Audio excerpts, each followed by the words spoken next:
Alright, this is my good, bad, and nasty and educational website review. So, the topic that I chose for my websites is weather. I really like weather websites because it's always nice to get caught up on what's going on out there and just where to find what the temperature is. And yeah, so let's get started here. So, for the first website, this is the good website I chose. I chose NOAA.gov. Um, yeah, I really think this is a good website because, so right off the bat here, when you start off with weather, it talks about, let's see, if you actually click on here,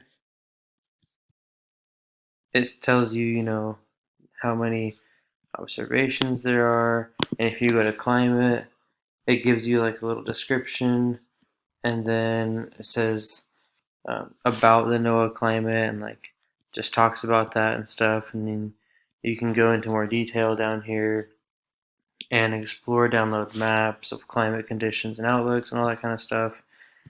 And there's just like a bunch of really helpful categories like oceans and coasts, satellites, marine aviation, really interesting stuff here. And I think there's not too many distracting ads on this website. And I think all the white space with like the really good information create for really aesthetic look while getting all the information that you really need. And yeah, so those are, and just like you scroll down here and it shows you some focus areas like weather, climate, ocean, coast, fisheries, just like the stuff that's up on the side here. So without having to scroll all the way back up at the top, it's kind of at the bottom. And there's even an education spot on here too. So this would be really good for using in the classroom. Okay, so going on to my bad/okay website. Actually, one of my favorite websites, Weather Underground. I chose this for my bad/okay website because, even though it's really useful to just search up any location and then you can see like, if the internet will go faster, you can just see like what the high is, the low. You can see 10-day forecast. You can see hourly. This website is really cool because um, it's just chock full of information. Like you can literally see what the temperature is going to be at each hour of the day. A lot of other websites tell you that you can see that, but like it literally shows you a graph here, and it shows you the humidity, the chance of rain, chance of snow, cloud cover, every hour of the day, every day of the week, 10 days in a row. It even shows you the wind too. So obviously, as you can see, it's pretty windy in Ellensburg. The reason why I put this in my good or bad/okay category was because you scroll down and you start seeing random advertisements like instantly, and then they're just like a whole bunch right here, and it can be really distracting.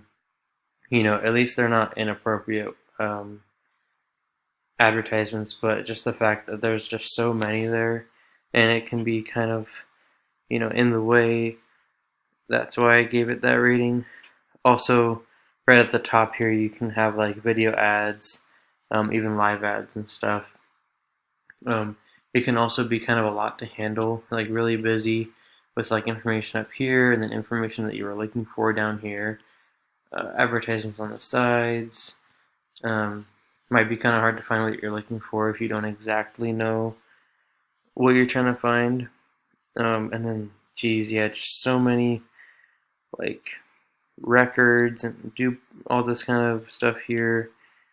It's like might be kind of confusing. So yeah, that's the website I chose for good or bad/okay. Sorry.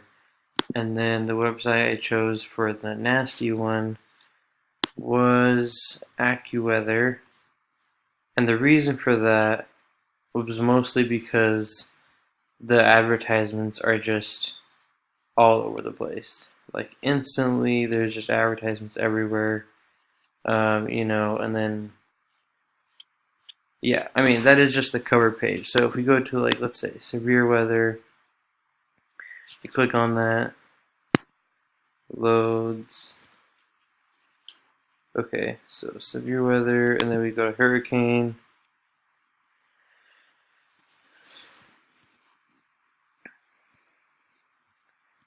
Then we can see stuff here, but there's just advertisements on the side like crazy. Like that's almost like all that you can see really. It's just so distracting. It almost makes it seem like it would make your eyes want to see the advertisements more than what you're actually trying to look at. Um, I can see why people might not want to use this website.